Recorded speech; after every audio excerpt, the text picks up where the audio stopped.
अज्ञानतिमिरान्धस्य ज्ञानाञ्जनशलाकयः चक्षुरुन्मिलितं येन तस्मै श्रीगुरुवे नमः। हरे कृष्णा। आज गीता श्रृंखला के सत्र क्रमांक 280 में आप सभी भक्तों का हार्दिक स्वागत है। आज हम श्रीमद् भगवद गीता के 8वें अध्याय के जो कि है भगवत प्राप्ति श्लोक क्रमांक 12 का अध्ययन करेंगे। आइए, श्लोक इस प्रकार है।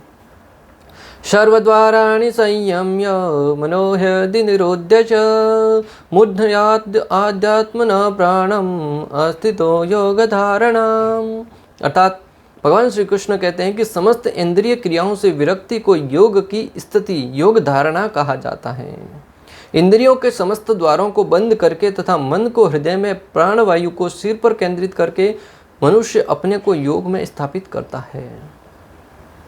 योग में स्थापित करने की विधि का और आगे वर्णन करते हुए भगवान श्री कृष्ण अर्जुन को उसकी विधि का विस्तार से वर्णन करते हुए यहाँ पे बता रहे हैं कि समस्त इंद्रिय क्रियाओं से विरक्ति को योग की स्थिति, योग धारणा कहा जाता है। योग में स्थापित होने के लिए सर्वप्रथम योग्यता क्या चाहिए भक्तों? समस्त प्रकार की इंद्रियों को निग्रह करना पड़ता है, अर्थात इंद्रियों को संयमित करना पड़ता है। जब तक हमारी इंद्रियां किसी न किसी भौतिक वस्तु के प्रति लालायित है, भले जिह्वा है वो स्वादिष्ट भोजन करना चाहती है, आँख है वो सुंदर दृश्य देखना चाहते हैं, कान है वो संगीत सुनना चाहते हैं, स्पर्श त्वचा है वो अनेक प्रकार के अलग मुलायम वस्तुओं को स्पर्श करना चाहती हैं। यहाँ ये न केन प्रकार ने जब तक हमारी इंद्रियां संयमित नहीं है तब तक हम ये जो भगवान श्री कृष्ण ध्यान की विधि बता रहे हैं उसमें हम सफल नहीं हो पाएंगे। अरे उस स्थिति तक आने से पहले का यही स्थिति है, पहले का कर्तव्य यह है कि व्यक्ति को अपनी इंद्रियों को संयमित करना है, अर्थात वश में करना है। इंद्रियों के समस्त द्वारों को बंद करके तथा मन को हृदय में और प्राणवायु को सिर पर केंद्रित करके मनुष्य अपने को योग में स्थापित करता है। समस्त इंद्रियों को वश में करके समस्त इंद्रिय द्वारों को बंद करके मन को हृदय में परमात्मा पर मन को स्थित करना है, अर्थात मन भी कहीं भटकना नहीं चाहिए, और प्राणवायु को सिर पर केंद्रित करके मनुष्य अपने को योग में स्थापित करता है। तो भक्तों, इस श्लोक में बताए गए विधि से योगाभ्यास के लिए सबसे पहले इंद्रियों के सारे द्वार को बंद करना होता है। यह प्रत्याहार अथवा इंद्रिय विषयों से इंद्रियों को हटाना कहलाता है। इसे प्रत्याहार कहते हैं। प्रत्याहार अर्थात इंद्रियों को इंद्रिय विषयों से हटाना।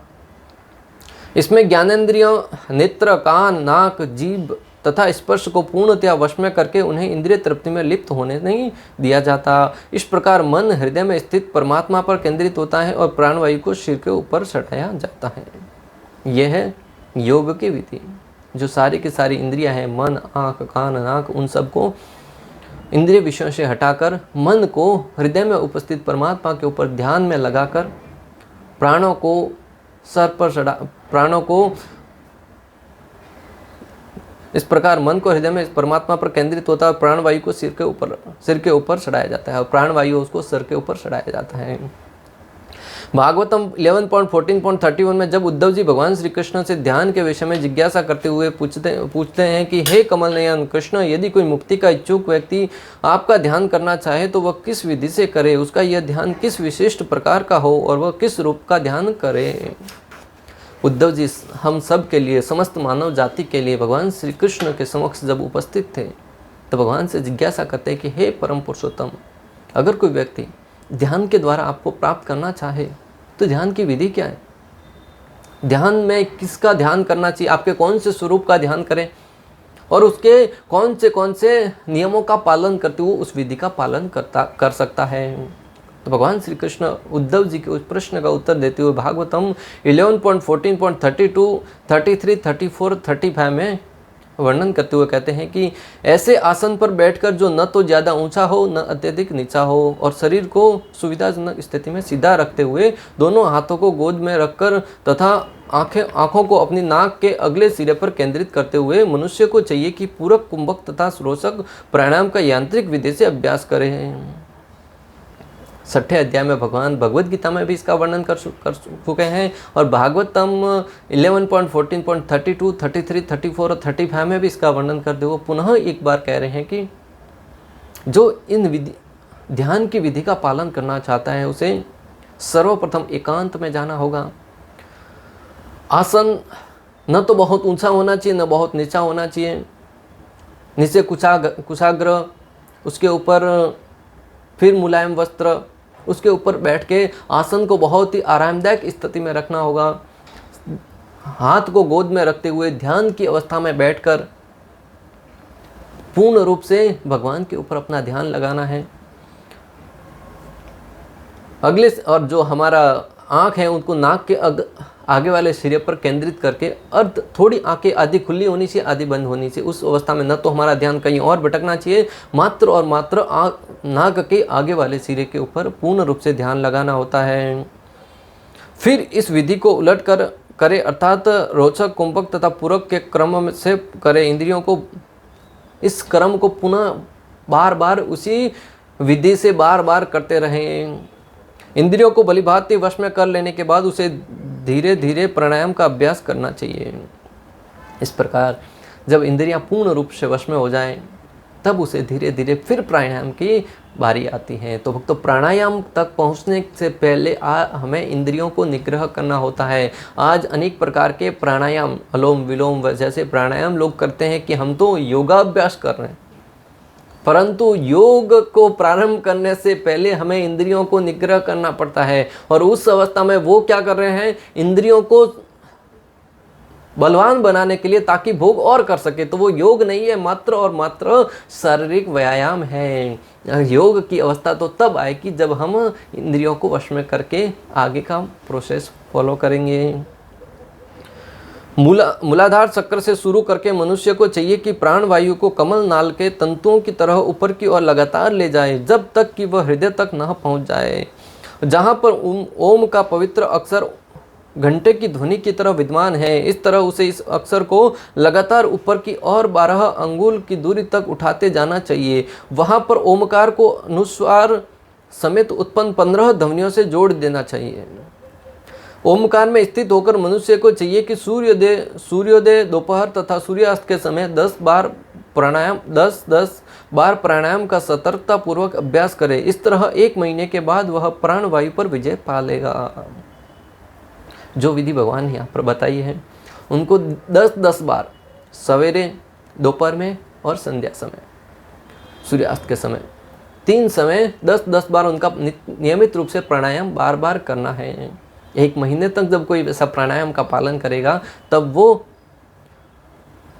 पूर्ण रूप से 15 ध्वनियों को में समाहित हो जाएगा और अपने इंद्रियों के ऊपर विजय प्राप्त कर लेगा, प्राणवायु पर विजय पा लेगा।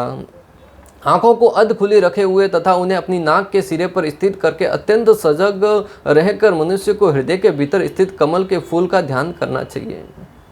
आंखों को अर्ध खुला रखते हुए और नाक के आगे वाले हिस्से के ऊपर ध्यान करते हुए हृदय के भीतर कमल के फूल का ध्यान करना चाहिए।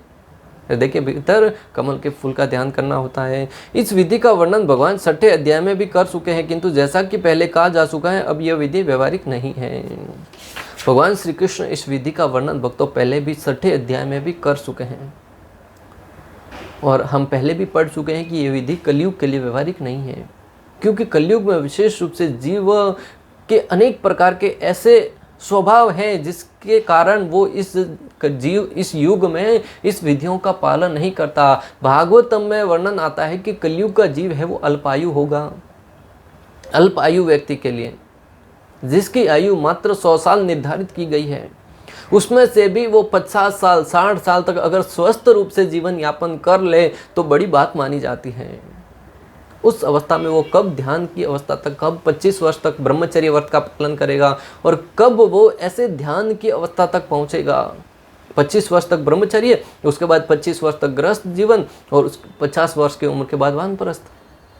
फिर जीवन में ऐसे ध्यान की अवस्था तक पहुंचने के लिए उसको आगे तो जीवन बचता ही नहीं। दूसरी बात कि कलयुग के जीव हैं वो विचलित रहते हैं, हर बात को लेकर विचलित रहते हैं, झगड़ालू होते हैं, छोटी छोटी बात पर झगड़ा करने लगते हैं, बिना बात के ही बात का पतंगड़ बनाने लगते हैं। कहीं से तीसरे व्यक्ति की बात चौथे व्यक्ति से कहीं तो उड़ती उड़ती हवा में हमने सुनी थी और उसको सुनकर उससे उस बात का निवारण करने के बजाय हम अपने हृदय में उसके प्रति अनेक प्रकार की घृणा पैदा करने लगते हैं। उसने मुझे ऐसा कैसे कह दिया, वो जानता नहीं है मुझे। ऐसे अनेक प्रकार से हम उसके प्रति द्रोह भाव रखते हैं। विद्रोह भाव रखते हुए अंदर ही अंदर जलते हैं। और जब हम किसी के प्रति ईर्ष्या कर रहे हैं, जब किसी के प्रति हमारे अंदर द्वेष उत्पन्न हो रहा है, उस अवस्था में भक्तों ध्यान करना तो दूर की बात है, एक स्थान पर व्यक्ति बैठ भी नहीं सकता है। आप देखिएगा, एक बार एक कमरे में जाता है, एक बार इधर जाता है, चलता रहता है। उसने मुझे ऐसा कैसे कह दिया, उसने मुझे ऐसा कैसे कह दिया। उसका स्थिर तो मन नहीं है, परंतु शरीर है वो भी साथ में गतिमान होता है। जब भक्तों ऐसी स्थिति में वो एक स्थान पर ठीक से बैठ भी नहीं पाएगा, तो फिर ध्यान एक जगह लगाना कितना मुश्किल होगा, आप कल्पना कीजिए। कभी आंख बंद करके बैठते हैं तो तुरंत कल हमारे साथ क्या घटना घटी थी, किसने दुर्व्यवहार किया था, वो स्मरण हो आता है।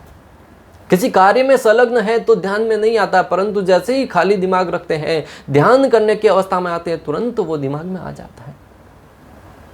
व्यवहारिक दृष्टि से देखा जाए, क्या उस अवस्था में हम ध्यान कर पाएंगे?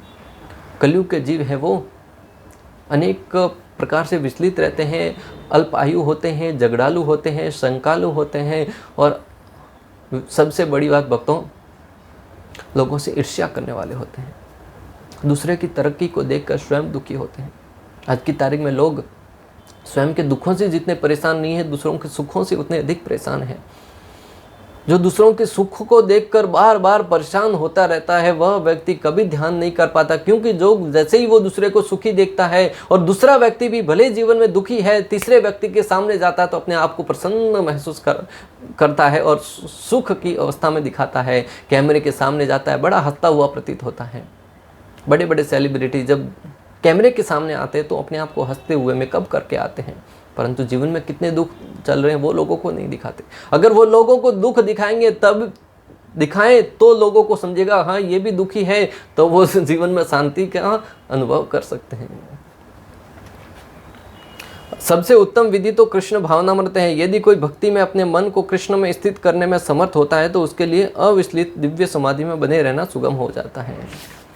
भक्तों, सबसे उत्तम विधि क्या है?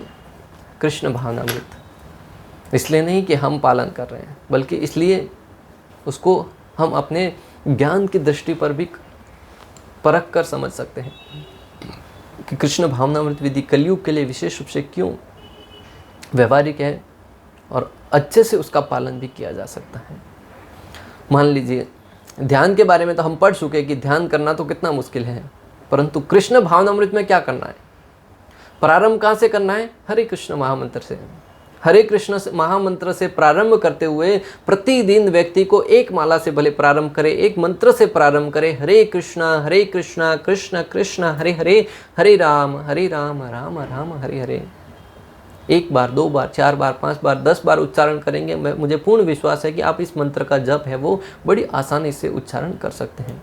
दूसरी तरफ संस्कृत के श्लोकों को पढ़ने के लिए, समझने के लिए बहुत ज्ञान की आवश्यकता होती है, बहुत बुद्धि लगानी पड़ती है, और उसके बाद भी हम ठीक से उनका उच्चारण नहीं कर पाते। 10-10 साल, 12-12 साल तक व्यक्ति को संस्कृत का अभ्यास करना पड़ता है। और ये कृष्ण भावना, जो हरे कृष्ण महामंत्र है, उसको व्यक्ति 10-15 बार बोलेगा ना, बड़ी आसानी से उसके मुख जबान याद हो जाएगा। प्रारंभ में हरे कृष्ण महामंत्र जब से प्रारंभ करते हुए व्यक्ति को अपने जीवन में 4 नियमों का पालन करना है। नशा नहीं करना, जुआ नहीं खेलना, मांसाहार नहीं करना, परस्त्री संग नहीं करना। इन 4 नियमों का पालन करेगा, जीवन में धीरे धीरे शुद्धता आने लगेगी, अपने जीवन में व्यावहारिक परिवर्तन आने लगेगा। फिर वो असत संग को त्याग देगा। असत संग त्याग यही वैष्णव सदाचार कि जो जहाँ से हमारी इंद्रियों को उत्तेजना मिलती है, जिसके साथ संग करने से हमारे हृदय को दूषित होता है। जैसे हम किसी स्त्री कामी व्यक्ति के पास बैठते हैं तो वो स्वाभाविक है इंद्रिय भोग की ही बातें करता है, और उस अवस्था में हमारे अंदर भी इस इंद्रिय भोग करने की स्वाभाविक की लालसा जागृत होती है। इसलिए हमें चाहिए कि हम ऐसे संग को त्याग दें जो इंद्रिय भोग के विषय में ही चर्चा करता हो, और उसके विपरीत किसका संग किया जाए? भगवत भक्तों का। जो भगवत भक्त है बड़ी आसानी से सुलभ है, और किसी प्रकार का उसके लिए कोई खर्चा भी नहीं होता। भक्तों, इंद्रिय भोग करने के लिए तो अनेक प्रकार की मेहनत करनी पड़ती है, परिश्रम करना पड़ता है। आपको नशा करना है, नशा करने के लिए धन की तो आवश्यकता होगी, और धन की आवश्यकता करने के लिए आपको मेहनत करनी पड़ेगी। मेहनत करके गधे की भांति मेहनत करके पैसा जुटाते हैं, और पैसा जुटा के जब नशे की वस्तुओं को खरीदते हैं और उस नशे की वस्तुओं को खरीद कर जब उसका सेवन करते हैं, एक तो हमारा स्वास्थ्य खराब होता है, समाज में हमारी रिस्पेक्ट है वो ख़त्म हो जाती है, परिवार उजड़ जाता है और आध्यात्मिक जीवन का तहस नहस हो जाता है। क्यों किया जाए फिर ये? किस लिए करना है? मात्र क्षणिक सुख के लिए, और वो भी सुख नहीं होता भक्तों, दुखदायी होता है। कितना पीड़ा होता है। व्यक्ति नशा किया हुआ व्यक्ति किसी भी अवस्था में कहीं भी पड़ा रहता है, उसको ध्यान नहीं रहता है कि वो क्या कर रहा है। उस अवस्था में उसको लगता है कि वो क्यों उन नशे की वस्तुओं का सहारा ले, कि उसको आध्यात्मिक ज्ञान नहीं है। तो हमें चाहिए कि हम भगवत गीता रूपी, भागवतम रूपी दिव्य ज्ञान लोगों तक पहुंचाएं। जब वो दिव्य ज्ञान को स्वीकार करेंगे, स्वाभाविक है उनके जीवन में परिवर्तन आएगा, और परिवर्तन आएगा, ऐसा परिवर्तन आएगा कि जीवन में क्रांति ला लेंगे। वो जो परिश्रम, जो मेहनत गलत कार्यों को करने में लगा रहे थे, वह परिश्रम, वह शक्ति, वह सामर्थ्य अगर आध्यात्मिक कार्यों में करने में लगाएंगे, स्वाभाविक है उनका जीवन परिवर्तित होगा भक्तों, और अन्य कई लोगों का जीवन वो स्वयं परिवर्तित करेंगे। भागवतम 11.15.35 में भगवान श्री कृष्ण उद्धव जी से कहते हैं कि सर्वासामपि सिद्धानां हेतुपतिरहं प्रभु, अहम योगस्य षड्संख्यं धर्मस्य ब्रह्मविद्धिं। भगवान श्री कृष्ण उद्धव जी से कहते हैं कि हे उद्धव, मैं समस्त योग सिद्धियों में योग पद्धति, सांख्य, ज्ञान, शुद्ध कर्म तथा विद्वान वैदिक शिक्षकों का कारण, रक्षक तथा स्वामी मैं ही हूँ।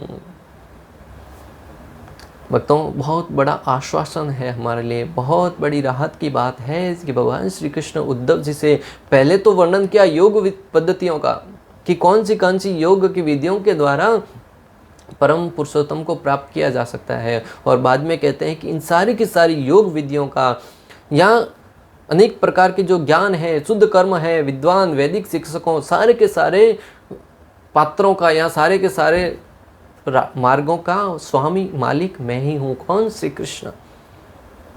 तो जब सबका मालिक श्री कृष्ण है, तो श्री कृष्ण को प्रसन्न करने की विधि है हरे कृष्ण महामंत्र। तो फिर उन सारे के सारे मार्गों को त्याग कर मात्र सरल विधि श्री कृष्ण भावनामृत क्यों न स्वीकार किया जाए? मान लीजिए कि किसी देश का प्रधानमंत्री है, उस प्रधानमंत्री को प्राप्त करने की अनेक विधियां हैं। सरपंच को मिलो, सरपंच एमएलए को मिलाएगा, एमएलए सांसद को मिलाएगा, सांसद मंत्री को मिलाएगा, मंत्री है वो प्रधानमंत्री को मिलाएगा। विधि कितनी, प्रोसेस कितना लंबा है। और दूसरी तरफ अगर आपको मौका मिला जाए कि इस तरीके से आप प्रधानमंत्री से डायरेक्ट मिल सकते हैं, कौन सी विधि अपनाएंगे? उन सबके खातिरदारी करते हुए, उन सबको प्रसन्न करते हुए, उन सबकी सेवा करते हुए प्रधानमंत्री तक पहुंचना चाहेंगे, या डायरेक्ट प्रधानमंत्री को प्राप्त करने की विधि है उसके द्वारा? स्वाभाविक है कि डायरेक्ट विधि है, उसके द्वारा थोड़ा बहुत बुद्धिमान होगा वो तो उस विधि को ही अपनाएगा। उसी भांति अगर भगवान श्री कृष्ण को प्राप्त करने की डायरेक्ट विधि है कृष्ण भावनामृत, जिसमें हम मात्र भगवान के नाम का जप करते हुए, भगवान के नाम का यशोगान करते हुए, भगवान की कथाओं को सुनते हुए, भगवान के दिव्य लीलाओं का स्मरण करते हुए, भगवान के भक्तों का संग करते हुए जब बड़ी आसानी से भगवान को प्राप्त कर सकते हैं, तो फिर इन कठिन विधियों का, कठिन मार्गों पर चलने का क्या अभिप्राय है भक्तों? ना तो हम उसको पूर्ण करने में सक्षम हैं, और उन मार्गों पर अगर भक्तों हम पूर्ण सफल नहीं हुए ना, तो पूर्ण सफलता प्राप्त नहीं मिलेगी। और विशेष रूप से कलयुग में हम जब बड़ी आसानी से भगवान को इस विधि से प्राप्त कर सकते, तो उन मार्गों पर चलना बुद्धिमानी नहीं है। योगी जन जिस ओमकार का उच्चारण करते हुए ब्रह्म का ध्यान करते हैं, वह ओम शब्द ही कृष्ण का प्रतीक है। भक्तों, योगी जन जिस ओम शब्द का उच्चारण करते हुए ब्रह्म में प्रवेश करने का प्रयास करते हैं, भगवान श्री कृष्ण भगवद गीता 10.33 में कहते हैं कि अक्षराणाम ओमकारो अस्मि द्वंद्व समासिकस्य स अहम एवाक्षय कालो धाता अहम विश्वतो मुखम। भगवान कहते हैं अक्षरों में ओमकार हूँ। क्या कहते हैं? अक्षरों में मैं ओमकार हूँ। जब ओमकार श्री कृष्ण का प्रतिनिधित्व है और हरे कृष्ण महामंत्र उसमें ओम भी सम्मिलित है। क्यों? श्री कृष्ण का प्रतिनिधि ओमकार है और हरे कृष्ण महामंत्र वो भी भगवान श्री कृष्ण के नाम है। भगवान श्री कृष्ण और श्री कृष्ण के नाम में कोई अंतर नहीं है, दोनों अभिन्न है। तो फिर ब्रह्म में प्रवेश करने की बजाय भगवान श्री कृष्ण के श्री चरणों को प्राप्त करने के लिए हरे कृष्ण महामंत्र का जप करते हुए कृष्ण भावना भावित विधि के द्वारा ही भगवान को प्राप्त करने का बहुत ही सरल और आसान तरीके को अपनाना ही जीवन की सर्वश्रेष्ठ बुद्धिमानी होगी भक्तों। इसलिए श्लोक का सार ये है भक्तों कि हमें भगवान ने यहाँ पर अनेक प्रकार की योग विधियों का, जो षट चक्र योग विधि है, उसका वर्णन तो कर दिया कि किस प्रकार हम उसका पालन करते हुए भगवान को प्राप्त कर सकते हैं, परंतु साथ ही साथ कहा है कि हम उस विधि को भी भगवान बता रहे हैं कि जिसे हम आसानी से फॉलो कर सकते हैं, जिसे आसानी से हम जीवन में पालन कर सकते हैं, और वो विधि है कृष्ण भावनामृत विधि। क्योंकि कृष्ण भावनामृत विधि है वो, उसका पालन कोई भी व्यक्ति बड़ी आसानी से कर सकता है। और जो षट चक्र योग विधि है या अष्टांग योग विधि है, उन सारी की सारी योग विधियों का पालन करने के लिए व्यक्ति को प्रारंभ से ही ब्रह्मचर्य जीवन का पालन करना पड़ता है। और ब्रह्मचर्य जीवन का पालन करने के लिए उसको गुरुकुल में रहना होता है। गुरुकुल में रहते हुए किस प्रकार ब्रह्मचर्य जीवन का पालन करते हुए वो आध्यात्मिक अभ्यासों को करते हुए, इन ध्यान की विधियों का पालन करते हुए फिर भगवान के स्तर तक पहुंचेगा, तब तक उसको अनेक परिश्रमों से कठिन परिस्थितियों से गुजरना पड़ेगा। और ये विधि कलयुग के लिए श्रील प्रभुपाद बता चुके हैं कि व्यवहारिक नहीं है, क्योंकि कलयुग का व्यक्ति हमेशा विचलित रहता है और वो व्यक्ति उस अवस्था में ध्यान नहीं कर पाएगा। और आज की तारीख में ब्रह्मचर्य जीवन का पालन करना जीवन के प्रारंभ से ही संभव नहीं प्रतीत होता भक्तों, क्योंकि आज का समावेश, आज का परिवेश ऐसा ही है। आज के परिवेश में व्यक्ति ब्रह्मचर्य व्रत का पालन करना तो दूर की बात है, अरे 25 वर्ष तो छोड़ो, 25 मिनट तक, 25 घंटे तक व्यक्ति का कभी ऐसा शांत नहीं रहेगा मन कि उसने कभी इंद्रिय भोग का चिंतन न किया हो। और कृष्ण भावनामृत विधि इतनी सरल है कि आप इंद्रिय भोग करते हुए भी उस विधि का पालन करेंगे ना, धीरे धीरे वो आपके इंद्रिय भोग की इच्छाओं को कम करते जाएगा। और उस अवस्था में आप धीरे धीरे कृष्ण के शरणों के प्रति हमारी रुचि है वो बढ़ाते जाएंगे। इस विधि का पालन करना हमारे लिए कितना नितांत आवश्यक है भक्तों। समय की यही मांग है।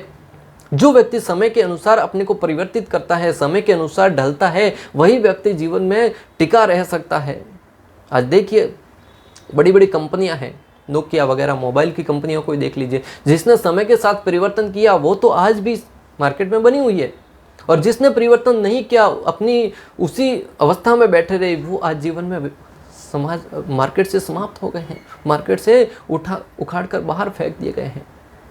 ये नियम हर जगह लागू होता है, भले आध्यात्मिक हो या भौतिक जगत हो। अगर हम जीवन की परिवर्तनता के साथ बदलते रहेंगे, शास्त्रों, गुरु साधु शास्त्र के आधार पर अपने जीवन को आने वाले समय के अनुसार ढालते रहेंगे, तो निश्चित रूप से हम अपने जीवन को आगे के रास्ता खोलते हुए प्रतीत होंगे। और अगर हम पुरानी विधियों जो सत्य युग में करने की थी, त्रेता युग में करने की थी, द्वापर युग में करने थी, उन विधियों का कलयुग में पालन करने का प्रयास करेंगे, तो कहीं ना कहीं हम भटक जाएंगे भक्तों। कहीं ना कहीं हम अपने को तो दुखी करेंगे, साथ ही साथ समाज के लिए भी अच्छा उदाहरण प्रस्तुत नहीं कर पाएंगे। इसलिए श्लोक क्रमांक 12 में हमने सीखा कि किस प्रकार जो ध्यान की विधियाँ उनसे कलयुग में है जो कृष्ण भावनामृत विधि, उसका बड़ी आसानी से पालन किया जा सकता है। श्लोक क्रमांक 12 का भक्ति वेदांत तात्पर्य पूर्ण हुआ। अंत तक हमारे साथ बने रहने के लिए आप सभी का हृदयपूर्वक प्रेम पूर्वक बहुत बहुत धन्यवाद। श्रील प्रभुपाद की जय, श्री श्री राधा गोपीनाथ भगवान की जय, श्रीमद् भगवद गीता की जय। हरे कृष्णा कृष्ण कृष्ण हरे हरे, हरे राम राम